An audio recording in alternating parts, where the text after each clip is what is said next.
నమస్కరించు అనుదినం మనం బ్రతుకుతున్న ప్రకృతిని పూజించు ప్రతిదినం మన ఉనికికి ఇది కారణమని నమస్కరించు అనుదినం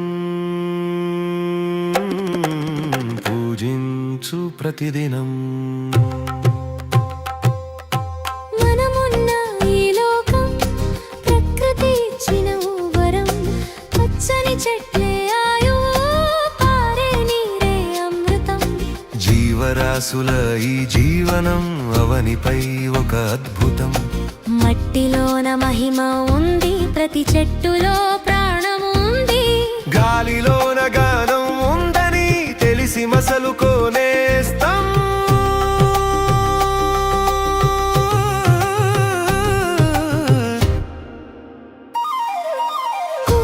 కోయిల పాటలు తీరొక పూల తీగలు చిరుగాలికి ఊగే కొమ్మలు పిలిస్తే పలికే ప్రతిధ్వనులు వంకర తిరిగిన వాగులు ఆ వాగులో మెరిసే కమలాలు ఆ కొండ కోనల అందాలు మైమరపించే అద్భుతాలు నమస్కరించు అనుదినం ప్రకృతిని పూజించు ప్రతిదినం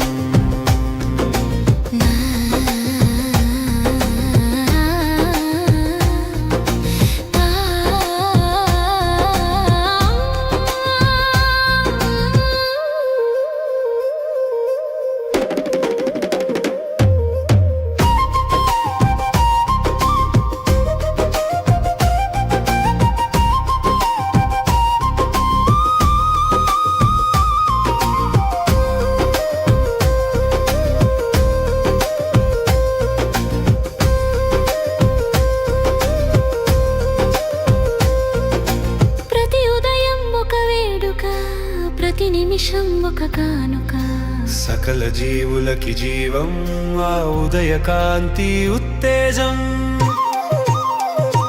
చూస్తూ మనం నేర్చుకుందాం సహజంగా బ్రతికే మార్గం ప్రకృతిని ప్రేమిద్దాం ప్రకృతితోనే జీవిద్దాం అదే కదా జీవిత పరమార్థం ఉన్నతంగా ఎంచుకో నీ లక్ష్యం ఉజ్వలంగా నిలుపుకో సంకల్పం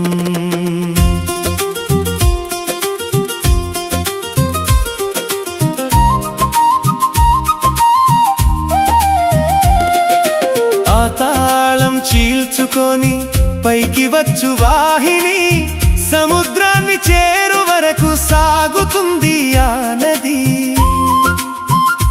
నదిని చూసి నేర్చుకో నిరంతర పయనమని గమ్యం చేరు వరకు గమనం ఆపరాదని అలసటనే ఎరుగని అలల నుండి నేర్చుకొని సాగిపో ధీరుడా వీరుడా కోరుకుంది చేరుకో కొత్త చరిత రాసుకో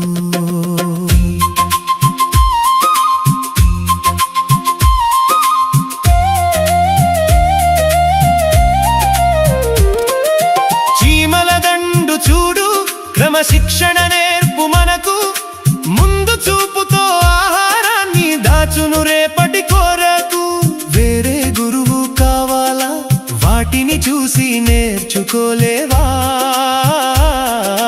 పరిసరాలు గమనించు పలు విషయాలు గ్రహించు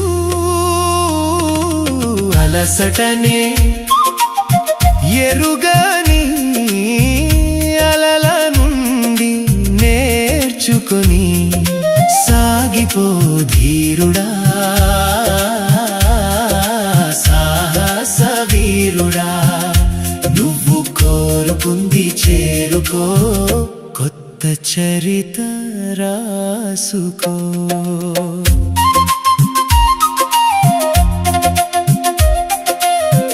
ఆకాశాన్ని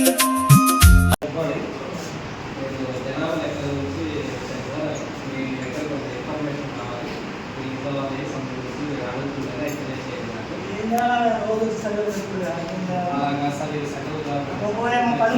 నాకు కొంచెం సాగేసారు సార్, కొంచెం మీ డీటెయిల్స్ కొన్ని 2 నిమిషాల్లో చేస్తాను. సార్ 2 నిమిషాల్లో మీరు కంప్లీట్ చేస్తాను సార్. అది అయిపోతుంది. సార్ ఆ కొంచెం మీరు అడుగుతారో తెలియచేయండి. మీ ఇంట్లో ఉన్న నేలకు సంబంధించి ఎలాంటి పలకవాడ అనేది ఇక్కడ తెలియజేయాలి సార్. ఇవన్నీ ఉన్నాయి సార్, కొంచెం ఇచ్చారు కాబట్టి కొంచెం ఓపిక చేసుకొని తెలియజేయాలి సార్. రాయని తెలియజేస్తాం సార్. తర్వాత మీ యొక్క గోడలకు సంబంధించి ఏం వాడారనేది ఇక్కడ తెలియజేయాలి సార్. సంబంధించి గోడలు కట్టారని ఆ తర్వాత ఇంటర్స్ ఫస్ట్ రేట్లో వేస్తున్నారని తెలియజేస్తారు. ఆ తర్వాత ఇంటి ఏ రకంగా వాడుతున్నారు సార్? మళ్ళీ గుణం కోసం వాడుతున్నారు, ఇంకా అవసరం కోసం వాడుతున్నారు? నేను చూసి వేసుకోమంటారు సార్, ఇబ్బంది లేదు. నివాసం వరకు పెడుతున్నాను సార్. ఇంటి యొక్క స్థితి అయితే బాగానే ఉంది సార్. నాకు చూసినట్టు నాకు కనపడుతుంది సార్, బాగానే ఉంది అనిపిస్తుంది. సరే, ఓకే సార్. తర్వాత కుటుంబంలో మొత్తం ఎంతమంది సభ్యులు ఉన్నారు సార్? 4 ఉన్నారు. కుటుంబ యజమాని ఎవరు సార్? మీ పేరు సార్? Okay sir. తర్వాత సార్ మీ యొక్క సభ్యులు అనుకోకండి సార్, మీ యొక్క క్యాస్ట్ ఓకే, అది అడగాలి సార్. దగ్గర గోపైన ఉంటాయి మేడం. మీరు ఎవరెవరు ఉంటున్నారు, ఎంతమంది ఉంటున్నారు, కుటుంబం పెద్దలు అనే వివరాలు మీకు తెలిసిన వివరాలే అడుగుతారు. నేను చెప్తే నువ్వు తీసుకొని వెళ్తాను మేడం. చదువుకోలేదు మేడం, బాగున్నారు, సాయంత్రం మీకు తెలిసిన వివరాలు ఉంటే ఏమన్నా చెప్పండి, లేదు అసలు ఏం తెలియదు అనుకుంటే సాయంత్రమే వస్తాను. ఫోన్ నెంబర్ ఏమి తెలియదు మేడం. మామూలుగా అయితే ఎంతమంది ఉంటారు మేడం? మీరు 5 మెంబర్స్. మీరైనా పెద్దవాళ్ళు మీరు పిల్లలు ఉంటారు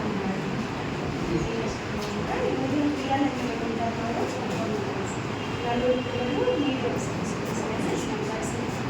డేటా ఏమి తెలియదు మేడం, చదువుకోలేదు. సరే ఉన్నాయి, మీకు తెలిసినయే చెప్పండి. ఏమి సాయంత్రం సార్ వచ్చి నేను మాట్లాడి అడుగుతున్నాను.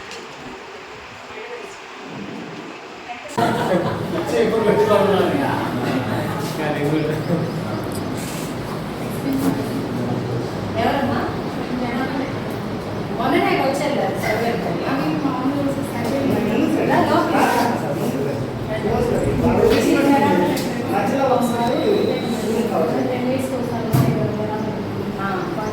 అవి మాకు తెలియదు అన్నమాట. మా ఆయన ఇంట్లో లేడు, మా ఆయన కాదు మేడం, లేదు మాకు తెలియదు.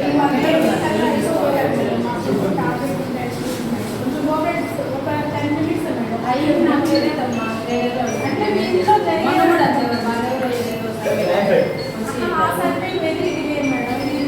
ఇన్ఫర్మేషన్ కూడా మేము బయట పెట్టాం మేడం, చాలా సీక్రెట్గా ఉంటుంది. అరగాకమ్మా చిట్టి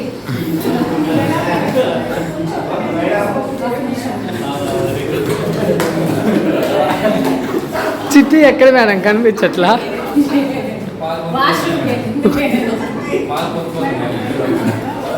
నాకు తెలిస్తే చదువుతాం, లేకపోతే మా ఆయన వచ్చినారు. మళ్ళీ సాయంత్రం రాపోమ్మా. లేదమ్మా సాయంత్రం రాపోమ్మా. నాకు కుదరదు, పిల్లలకు వంట చేసి పెట్టుకోవాలి. ఇప్పుడే చూడాలి కొద్దిగా సాయంత్రం మా ఆయన వస్తారు. తొందరగా అడుగు, మరి పిల్లలు ఏడుస్తున్నారు.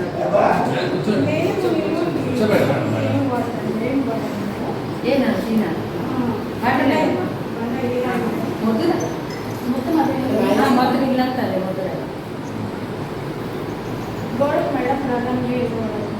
గోడ అంటే అసలు అయ్యింది ఎందుకమ్మా? జనాలు ఎక్కడ మా అంటే మా ఇంట్లో ఉంటారు హౌస్ సర్వే చేస్తాం మేడం, తర్వాత జనాభా తెలుస్తాము.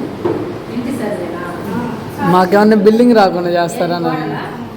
మా ఆయన తెలుసు అమ్మా, నేనేం కట్టించలేదు, అదేం తెలియదు. ఒకసారి ఫోన్ చేసి కనుక్కుంటాము మా ఆయన. మేడం మాకు బిల్డింగ్ రాకుండా చేస్తారా ఏంటనండి? హలో, ఈ అమ్మాయి ఎవరో వచ్చింది, జనాభా కట్టించా? మేడం అనిల్ సార్ వచ్చారు చూడండి. రా, తొందరగా. ఆ, షాప్ మూసేసి రా, రా. ఆఫీస్ మేడం, షాప్ కాదు. పిల్లలు చూసుకోవాలా ఏంటో అడుగుతా ఉంది మరి. గోడలు అంటుంది, బండలు అంటుంది. సరే, అడుగమ్మా, ఆయన చెప్తాడు. ఏం కావాలి? ఈ పైన కప్పే కాంక్రీట్. ఇది ఒక షాప్ ఏం లేదు మేడం, మీరే ఉంటున్నారు కదా. ఇదే రెండు.